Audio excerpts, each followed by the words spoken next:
Give you a quick video today on just how you can select the best vegetables that you can get from like Walmart or Home Depot or Lowe's or one of the other gardening places.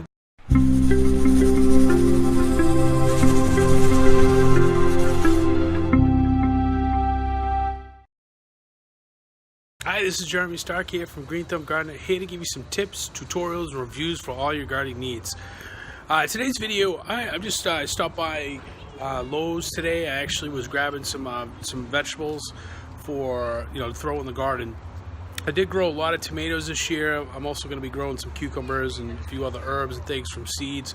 But sometimes I can't grow everything, and there's just not enough time to do everything. So I wanted to just give you a quick video today on just how you can select the best vegetables that you can get from like Walmart or Home Depot or Lowe's or one of the other gardening places, and just some things to look for as far as picking out the right ones and just knowing what to how to plant those. One thing you want to keep in mind is basically the types that you're getting to grow in your garden.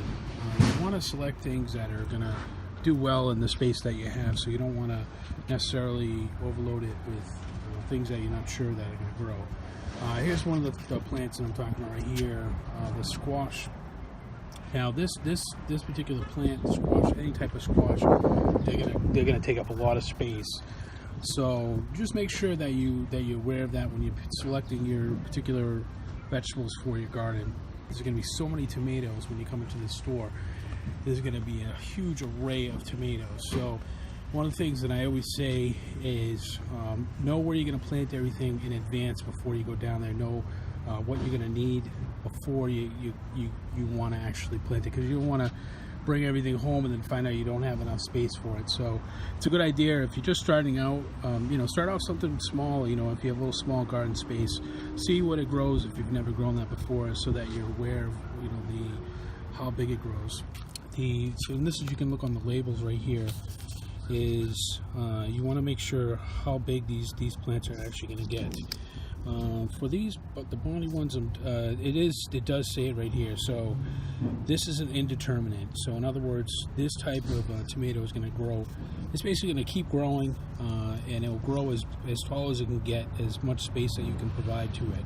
Let's see if I can find another one. So this one's a determinate. So that basically means that it's going to grow to a specific height, and usually you can look on the back of the label. Okay. So it'll tell you the maturity takes about 65 days. So this will grow a particular size. I'm not sure exactly what this particular size will grow, but generally I'd say maybe 3 to 4 feet is usually what they grow. And then once they put out all the fruit, they will, the tomatoes, which is actually a fruit, but once they put everything out, that's pretty much it for the plant. When I'm going in and I'm selecting things, I do like to look at the, just the overall health of the plant. And this one looks like they've done a pretty good job on it. Also, I also look on the bottom, and if I see like a ton of roots coming on, it's okay to have some of them. It's actually not good for the plants.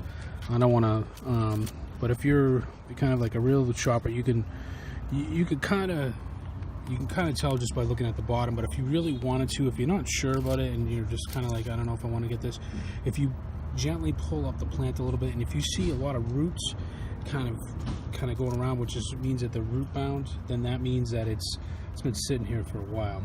And the tomatoes are pretty hardy plants. They'll still do well with root bound, as long as you get them in the ground and you do care for them. But there are some plants that just don't seem to thrive as well when they're root bound and they've been in the smaller container. Another consideration is if you're like me and you like to plant seeds to grow everything, there's some things that you might not be able to have room for. I always find the herbs, I do grow from seed sometimes, but sometimes I don't. I just don't have enough time to do it. Or if I started late. Let's say for the parsley, I started really late this year, so I didn't get a chance to actually put down some seeds for this, because it does take a while to germinate. But this plant right here is kind of a little, I would say it's doing okay.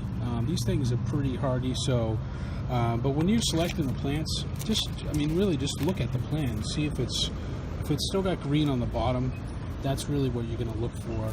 If you see things that are dried up, and if it's a little bit of the leaves, it's one thing. But if you see on the bottom where the stem is, if it's, I'm trying to see if they have any. They've done a pretty good job over here watering it. So, but if you do see that there's some kind of dryness or browniness on any of these kind of stems, it's probably not a good plant. If you have a good choice of different plants, just look for those different signs. Obviously, if you see a little bit of, that's normal for the plants to do that. But it does look like it's, as long as it's got enough green on it, it looks healthy. And if you put your finger in the soil and it's somewhat moist, you know that they're at least keeping it,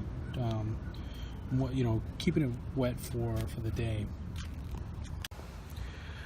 So hopefully that helped you guys to kind of figure out and navigate your way around the big box stores when you're trying to get some different vegetables for your garden.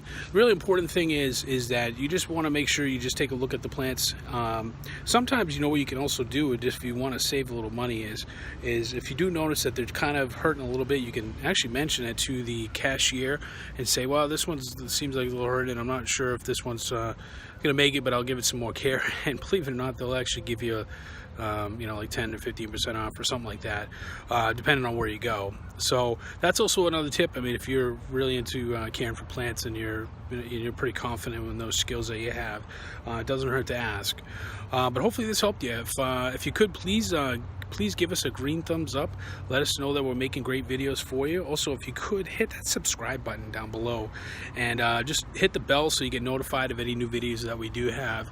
Also, if you could, take a look at our website at gardenerthumb.com. We got plenty of hints and tips out there for you to get you in the garden. So thanks for joining us. We'll see you in the next video.